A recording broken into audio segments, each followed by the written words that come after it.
Depuis 2004, le château de la Busine, au cœur de l'œuvre Souvenirs d'enfance de Marcel Pagnol, est géré par le petit-fils de l'écrivain, Nicolas Pagnol. Mais ce dernier vient d'apprendre qu'il allait être expulsé des lieux. Nicolas Pagnol, le petit-fils de l'illustre Marcel Pagnol, est en colère. Le 14 juin dernier, ce dernier a appris son éviction du château de la Busine, édifice du 19e siècle situé dans le 11e arrondissement de Marseille et indissociable de son grand-père. L'écrivain et réalisateur en avait été le propriétaire et en avait fait l'élément central de son œuvre Souvenirs d'enfance. Le comité chargé de la délégation de service public, DSP, lui a fait savoir que son contrat n'allait pas être renouvelé. Malgré un bilan excellent, le petit-fils de Marcel Pagnol et son équipe doivent quitter le lieu. Benoît Payan, maire de Marseille, souhaite le confier à une association ouvrière, a fait savoir Le Figaro.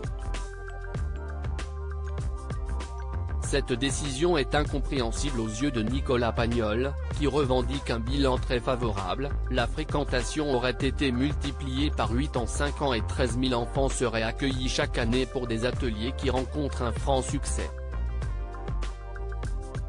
Le résultat d'exploitation est bénéficiaire, se défend l'intéressé dans une pétition qu'il a lancée en ligne, où il se dit scandalisé que ce lieu phare pour les Provençaux, qui symbolise leur langue, leur culture, leur patrimoine puisse être détruit.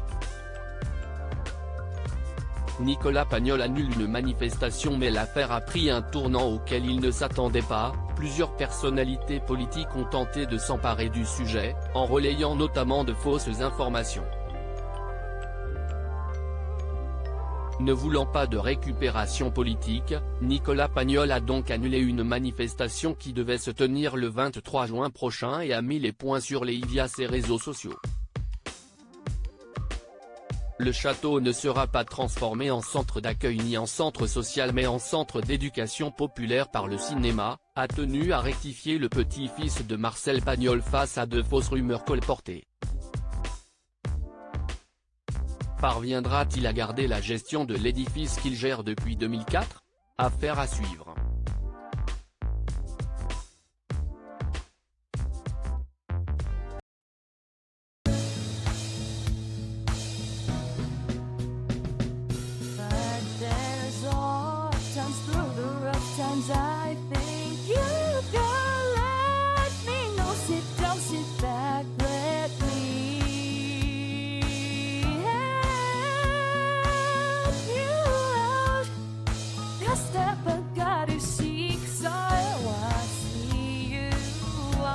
On your own, but